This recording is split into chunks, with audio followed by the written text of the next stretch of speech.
Welcome to Stop Overthinking, the podcast for overthinkers, people pleasers, and perfectionists who want to feel calm and confident enough to handle whatever life sends your way. I'm your host, Kristen Odegaard, a women's life and mindset coach, lifelong educator, and recovering perfectionist. Welcome to episode 10 of the Stop Overthinking podcast. We are talking about boundaries, and boundaries don't have to feel scary. So one of the topics that often come up in coaching is boundaries. And a lot of times people aren't even sure what this is, if they need them, do they already have them, how to set them. And it's just this big, scary topic, but a word that gets thrown around a lot. So I hear women, moms, business owners say how overwhelmed and stressed out they are. And they're being stretched so thin between home and work and parenting and other obligations that there's little to no time left to have a hobby, to socialize, to relax, or to take care of themselves. And this can look like running from sunup to sundown, taking care of other people. It can often result in physical symptoms like being tired, having stressed hormones, carrying extra pounds on your body. It can also look like yelling at your kids and snapping at your partner, trouble falling asleep at night, not liking your job, complaining all the time, resenting other people for asking too much of you. And if you are feeling some of those kinds of things, there's a really good chance that you don't have good personal boundaries. What are boundaries? Basically, they're just the lines that we draw for ourselves in order for us to feel a level of comfort around others. I'll explain that a little bit more. So I like to think of boundaries as being a fence around you. Okay. It can be a pretty white picket fence or whatever you think is a nice looking fence. And what a fence does is it keeps what you want inside and what you don't want on the outside. And there's often gates to allow for movement back and forth, and you can lock those gates or you can open them up. So when you have boundaries to protect your physical space, your emotional space, you have sexual boundaries, you have boundaries around your time and your workplace. They help keep you safe. It keeps in what you want, keeps that safe and close to you, and it allows you to keep out the things that don't work. Boundaries can be really healthy when you take responsibility for your actions and what you want and what you need and your well-being, and you refrain from taking responsibility for the actions and well-being of other people. If you don't have these boundaries, like I talked about, it can lead to resentment, hurt, anger, and burnout because there's just no end to you and another person or the next obligation or the next thing. There's nothing there to delineate where you need to stop. And so boundaries help us take care of ourselves by giving us permission to say no to things, to be able to not take everything on. And a boundary can draw a clear line around what is okay for us and what isn't.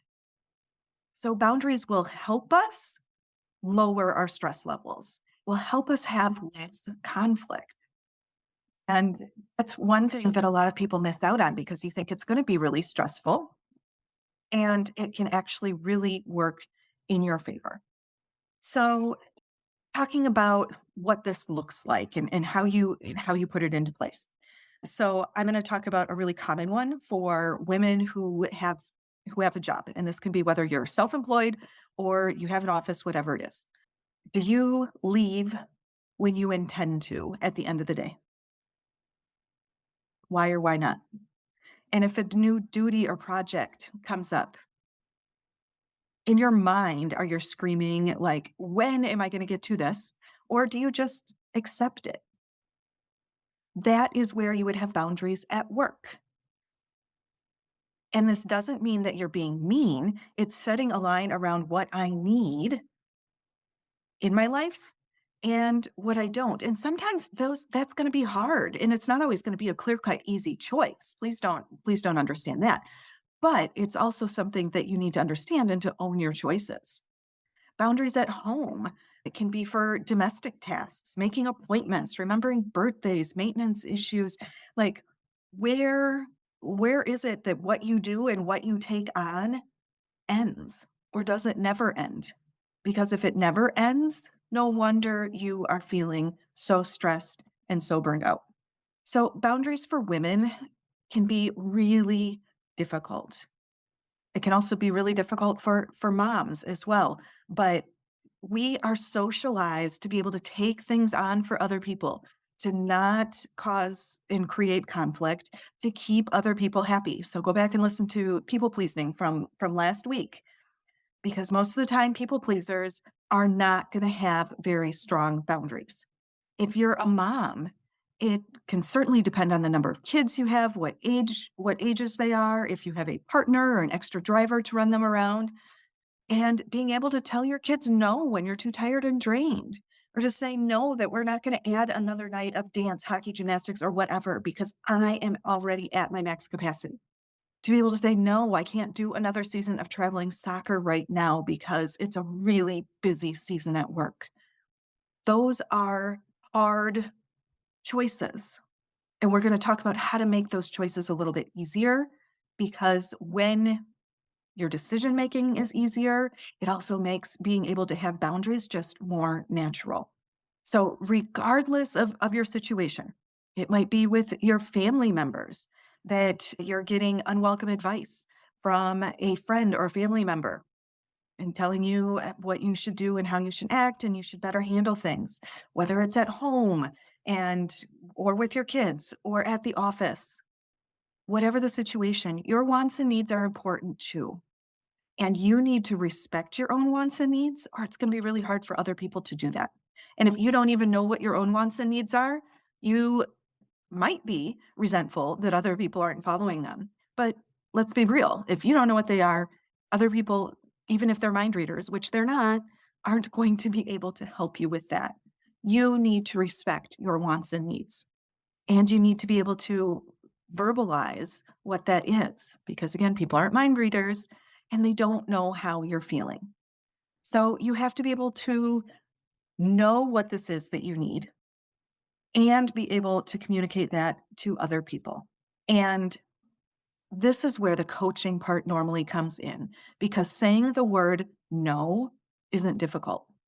It's all the mental drama that comes up when you say the word no, when you're wondering how the other person is going to react, when you are feeling guilty or disappointed, or that you're worried about the other person being disappointed. It's the mental roller coaster that is hard for us to manage. Everybody knows how to say the word no. Chances are it was one of the first words that you learned as a child, because we hear it all the time. So it's the emotional piece.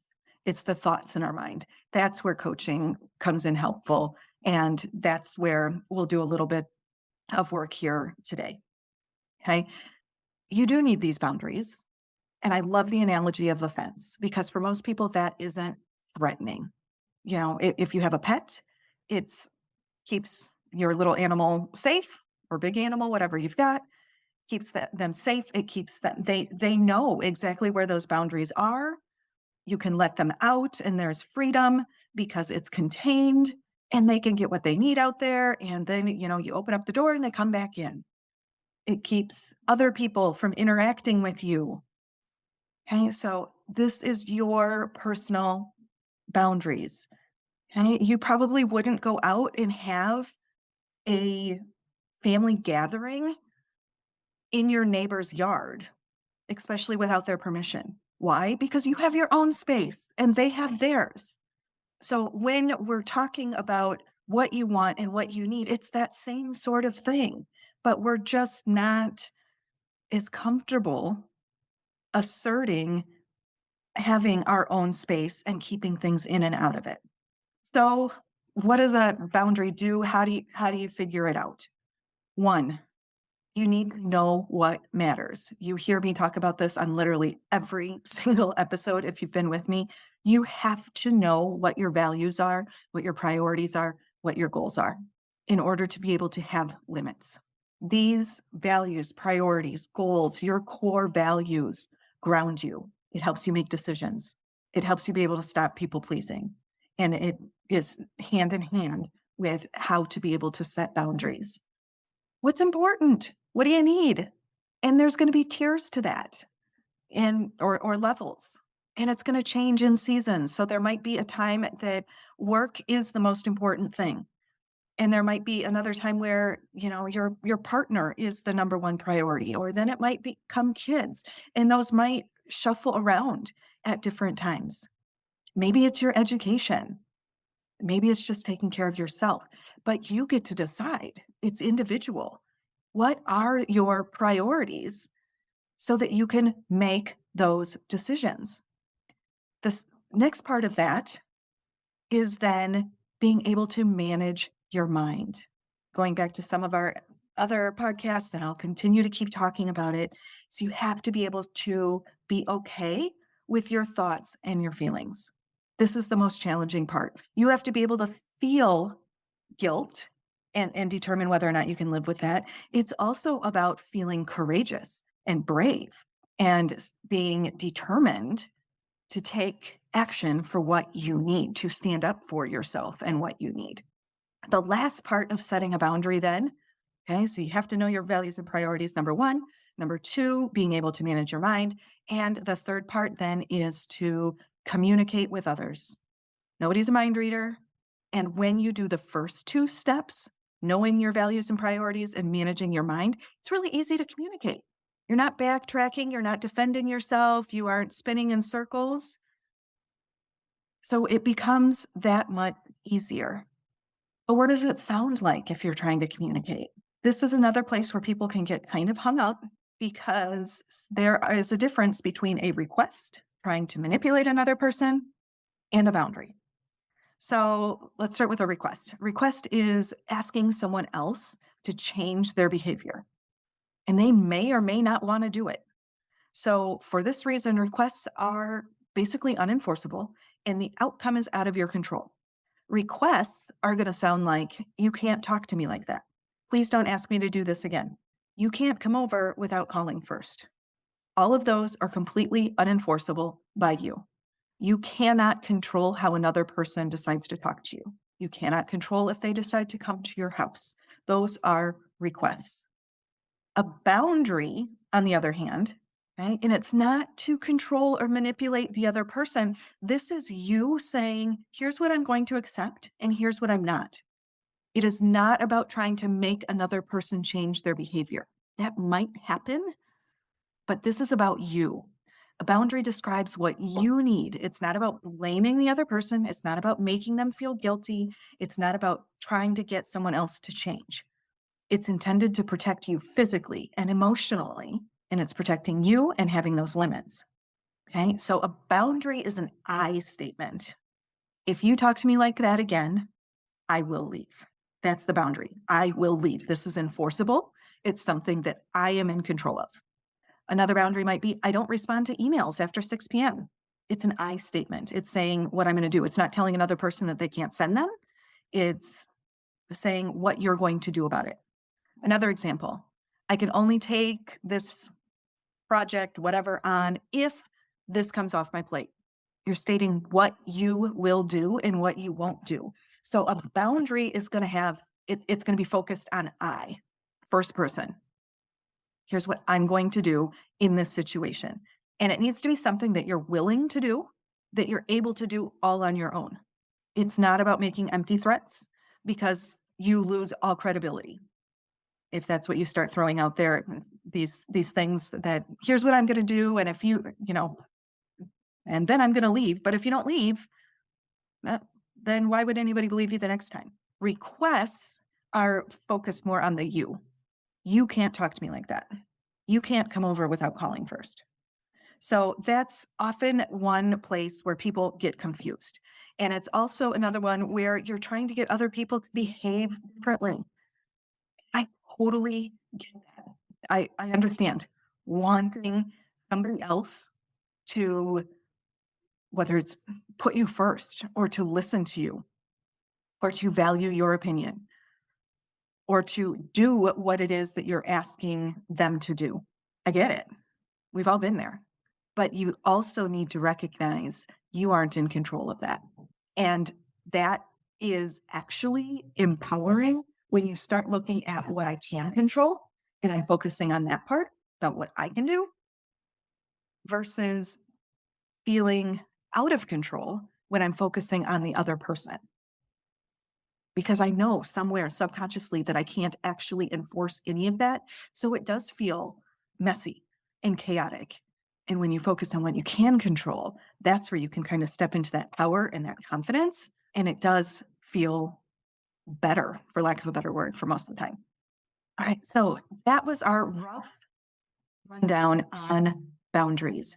And when I'm working in a coaching session with someone, this often is just comes up with somebody saying, I'm having a heck of a time with my mother-in-law who keeps dictating, how we're going to do holidays and parties and what time I need to show up and what I need to bring.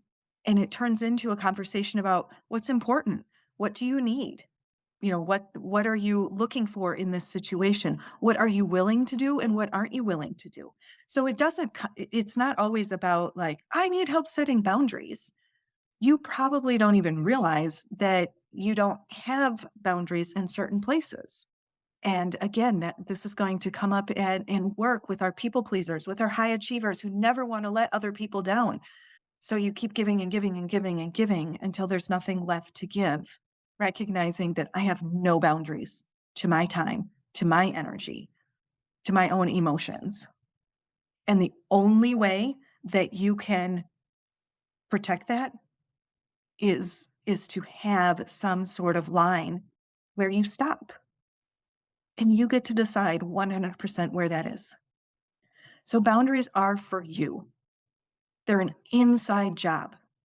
Managing your mind, managing your emotions, it's inside you. I always suggest that people, choose where you're going to set boundaries very intentionally.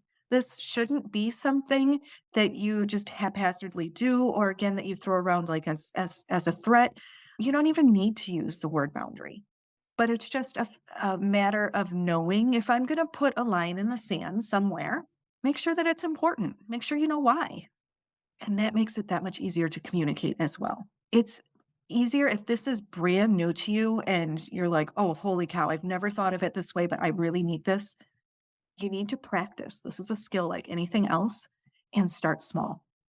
Start with things that don't really matter. Maybe it's going to be that you're actually going to, take a lunch break every single day when you normally have been working straight through lunch. So you're going to set an alarm. And this is about what you are going to do. Okay. So think this out. When this alarm goes off at this time, I'm going to, get up and take a break for 20 minutes. Something small, something that you control. It can be something as simple as making sure that you go to bed on time and setting a boundary for yourself. Again, that's not something normally people would say, like, oh, I have a boundary, but that is. It's learning to be able to say, here's the time when I'm done. And in order to protect my, health and get some sleep, I need to go to bed at this time. It doesn't matter if the dishwasher is emptied or that last load of laundry gets done or that I read that next chapter in my book, whatever it is you're doing, scrolling on your phone. Okay. I'm gonna start recognizing what I need and taking care of it and owning my choice in doing that. If this boundary is with another person, be direct. You don't have to over explain. You don't have to defend. And this will get easier the more that you explain things. And it's also a whole lot easier when you're clear on those values and priorities. And lastly, if you are setting boundaries with other people, whether that's at work or with family or whatever it might be, expect pushback. You don't need to be mad about it. You are changing the pattern. You are changing what's familiar and what has been done before. So, of course, the other person's going to be like, hey, what's going on? And they might try and change your mind. But when you know what's important, it's easier to stand your ground. So, expect that pushback. Again, you don't have to defend. It can be, this is just what I need right now. All right. So there it is. What do you think about our crash course on setting boundaries? As always, I would love to hear your thoughts. If you have any questions, you can always contact me on my website or message me through Facebook or Instagram. I love hearing from my listeners. And thank you for sharing this podcast and on your socials with other people. And if you have topics that you would like me to talk about, I am open to ideas as well. Have a great week, and I'll talk to you soon. Thank you for listening to the Stop Overthinking podcast with Kristen O'Dern. If you enjoyed this episode, please share it with someone else who would benefit from the message. To learn more about working with me and links to social media and free resources, head over to my website, coachwithkristen.com. That's Kristen spelled Kristen. Be sure to subscribe to the podcast so you don't miss future episodes.